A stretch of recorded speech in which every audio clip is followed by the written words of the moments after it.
Ito yung uso ngayon dito sa Korea. Ewan ko, hindi siya bagay sa akin, dear. May sentimental value to sa akin. You had to stop it. Hindi sa hindi pinili, pero may mga bagay tayo na kailangan i-consider para ipaglaban.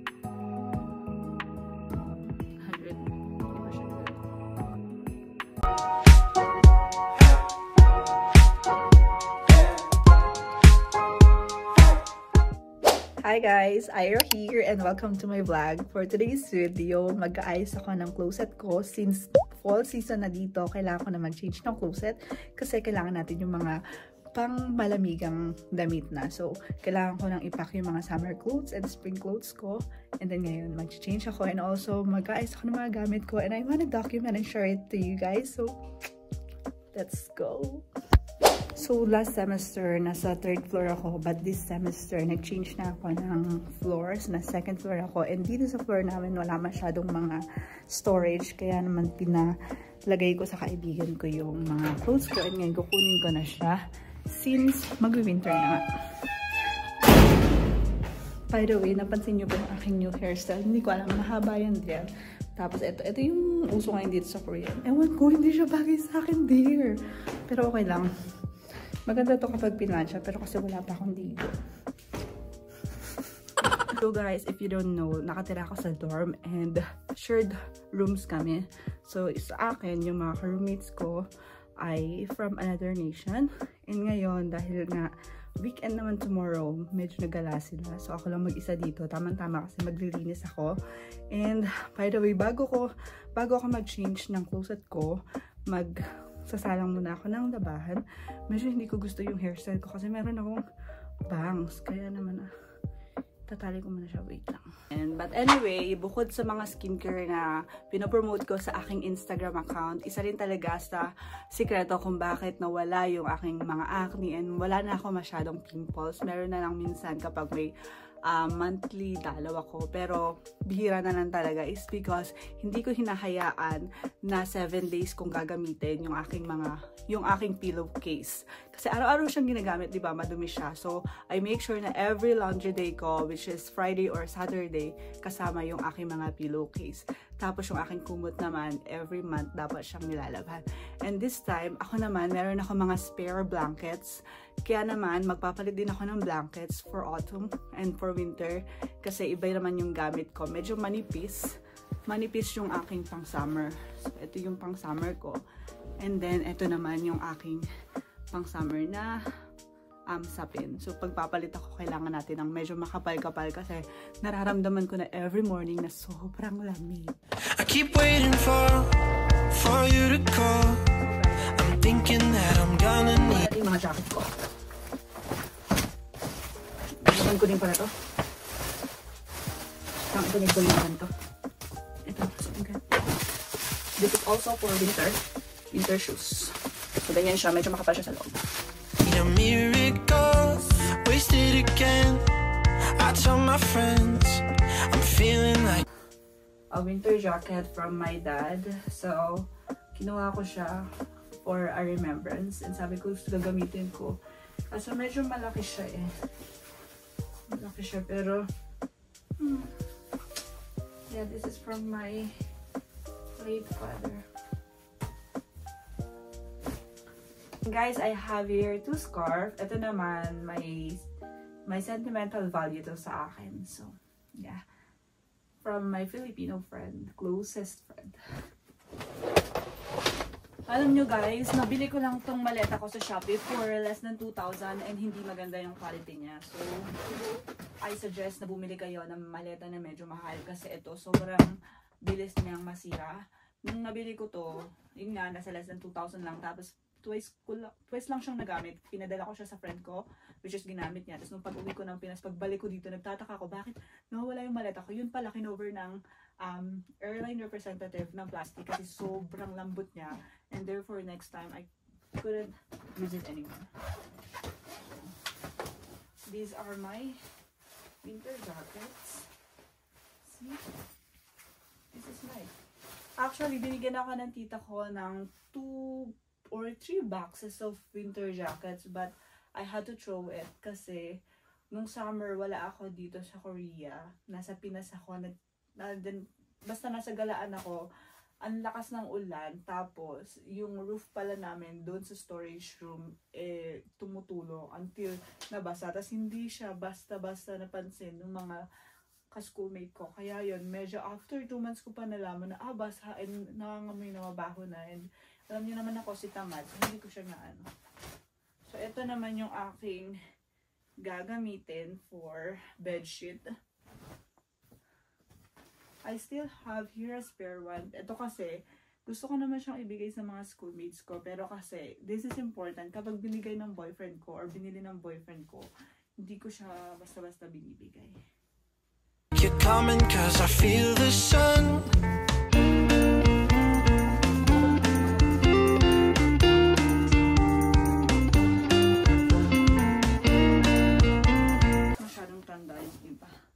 So this is for winter. This is for formal attire pag winter. Actually, bigay ito sa akin ng mama ng best friend ko, but hindi ko pa siya nagagamit. Anyway, this is also for winter. Medyo malaki siya sa akin, so baka ibigay ko na. Guys, this is very important jacket sa akin.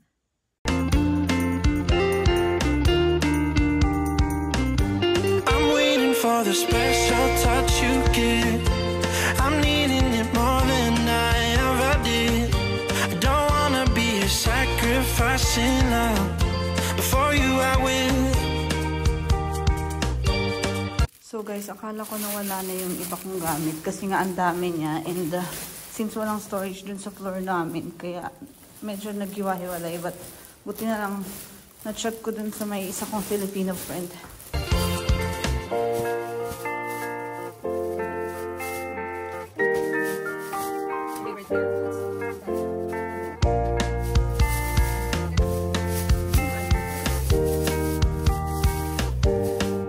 You should be here with me.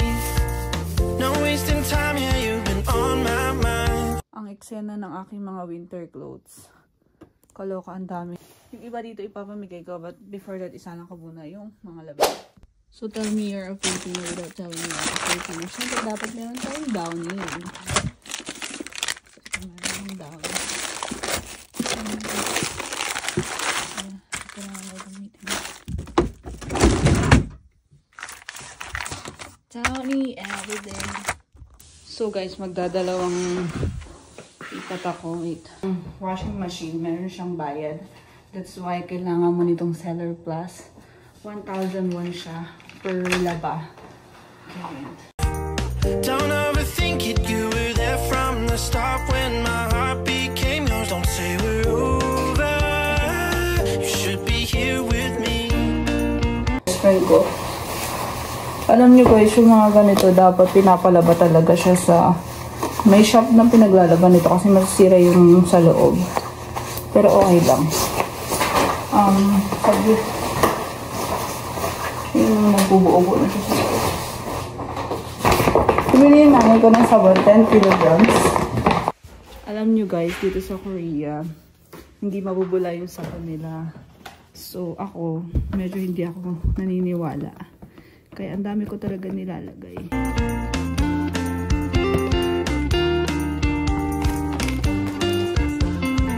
So guys, ito na. Meron na siya yung sabon and may downy na din ito. So close na natin. Ito din, meron na din siyang downy. So ganito lang yan. Ito yung card and then itatap. So ibig sabihin may 3,000.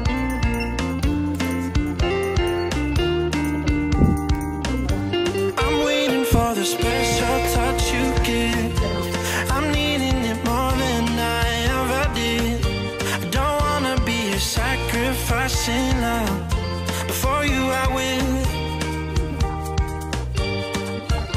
I keep waiting. Diba guys, nung bago ba lang ako sa Korea, wala akong padded jacket.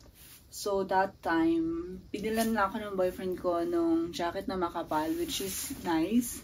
And then yung best friend ko, sobrang bait niya. So, sabi niya, meron siyang 3 padded jacket.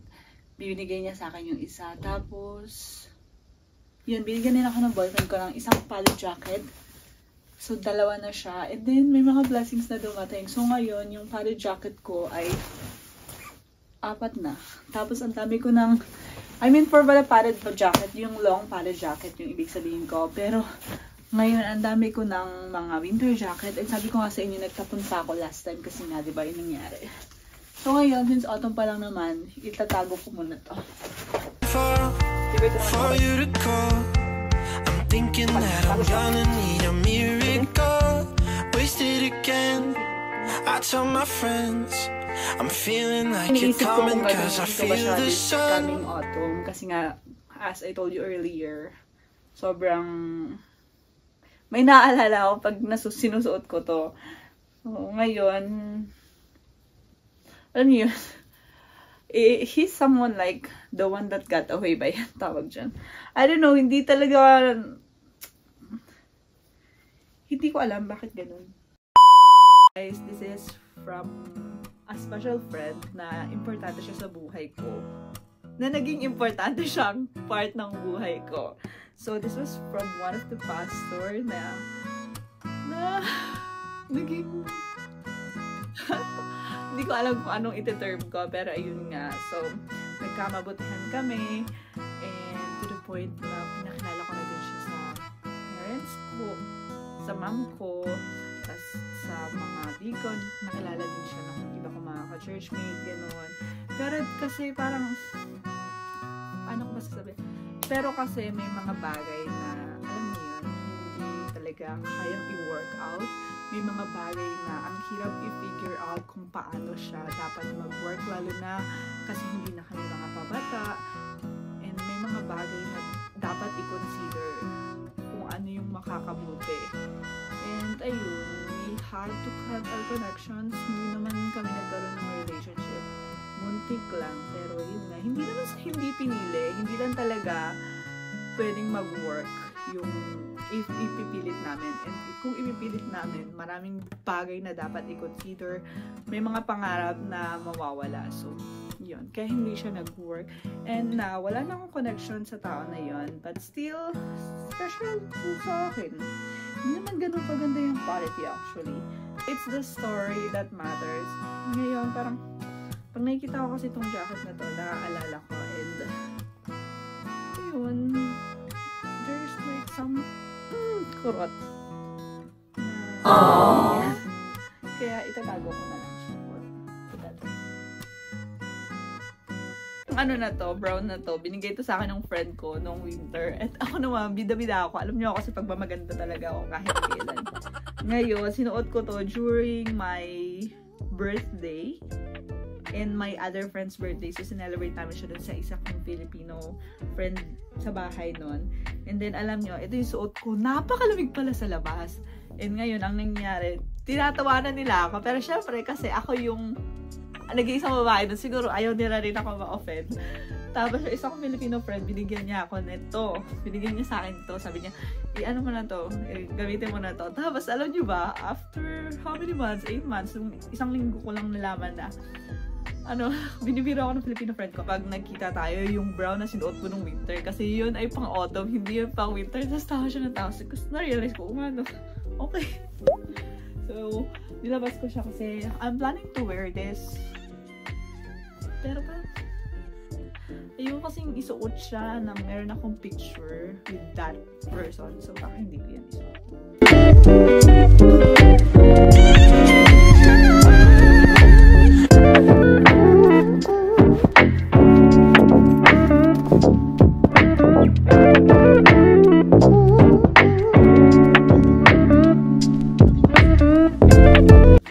So guys, naging cleaning na to. So guys, i-unbox na natin to.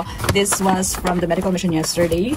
And ito naman, this is a PR package from Haru Haru Wonder. So this is a PR package from Haru Haru Wonder, and these are medicines. So ito yung medicine kit ko. So this is the medicine na pang sakit sa puson ko. So hindi ako pwedeng nawalan nito. Hindi ko alam, pero parang general medicine siya kasi ito yung ginagamit ng best friend ko, na-recommend niya sa akin. And nung nasa Jeju ako, nasa kapatid ako ng boyfriend ko. Nagulat ako, meron din siya nun kasi ang sakit talaga ng puson ko. Hindi ko alam kung para saan to. But naman, pinabili ko siya sa kapatid ko. Band-Aid. And this is for, very effective to para sa ubo. Dapat pala yun na lang ininom ko. Ito rin ubo rin to. Binigay sa akin nung kaibigan ko. Pero tapos na to Indian medicine. Kailangan ko ito ibalik sa dito sa bahay namin sa Pilipinas. Hindi talaga pwede hindi mawala. Hindi talaga pwede kami mawala ng ganito. So, tingnan mo. And kahit yung mga Koreans, pag pumunta sila sa ibang bansa, lagi sila may Tylenol. Para naman sa mga pain. Parang pinikila. Ito naman for my allergy. My boyfriend got me this for my allergies. Allergy ako sa seafood. So, yun. Ito binili ko siya. Sa kalimutan ko naman. Ito naman binili ng boyfriend ko. Magkasama ka. Ito naman, sakit naman siya sa shan. Pag-bloated ako yung kailangan ko din. So, lalagay ko lang siya dito. This is pampurga. Ito para sa sakit sa puso.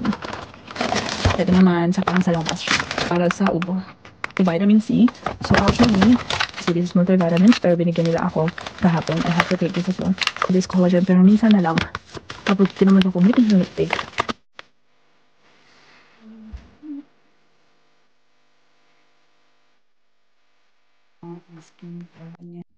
Ito pa yung books ko sa aking subject. So, created in God's image. Sobrang ganda na ito.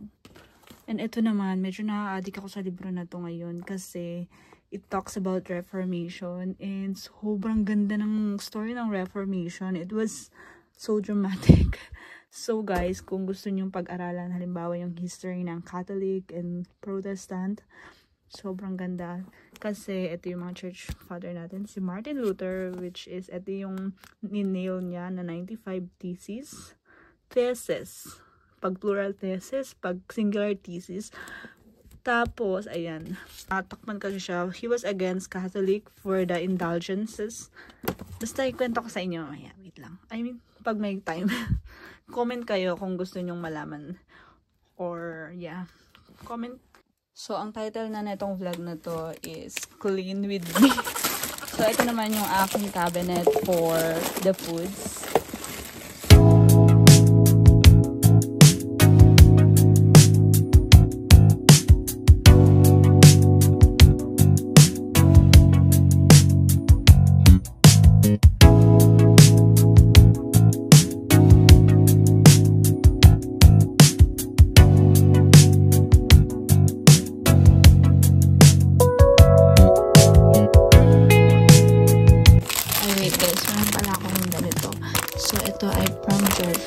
Galing ko sa senior ko na nakaaway ko. First time kong may makaaway na Korean dito. Kasi, basta sobrang bossy niya and to the point na pina-office ko siya. So, ngayon, binigyan niya ako. Actually, nag-reconcile na kami kasi yun naman dapat. Nasa isang community kami and ayoko rin mayroon akong kagalit kasi nga, people pleaser ako and basta ayoko na may kagalit. Hindi yun gusto ng Panginoon. So, binigyan niya ako nito. Actually, hindi lang ako, halos lahat kami. And natutuwa ako kasi usually kapag may mga vacation ganyan, nasa Jeju naman ako. And hindi ako nakakapagbigay ng pasalubong sa kanila kasi may estudyante ako. Pero alam niyo yun, naalala nila ako. So, dito. Ay, meron pa pala akong mani. Ito naman, kapag nag-aaral ako. So guys, so far tapos na ako mag-linis ng kwarto ko and okay na siya. So guys, nakaligo na rin ako. I-blower ko na lang yung buhok ko. So nag-high pa din yung bangs ko. Hindi na talaga ako sanay na may bangs. Pero ito na siya. Wala na lang nagagawa. But anyway, tutubo pa naman to. So kakain ako ng dinner ko so I could take my medicine para mawala na yung ubo ko kasi tahol ako ng tahol. So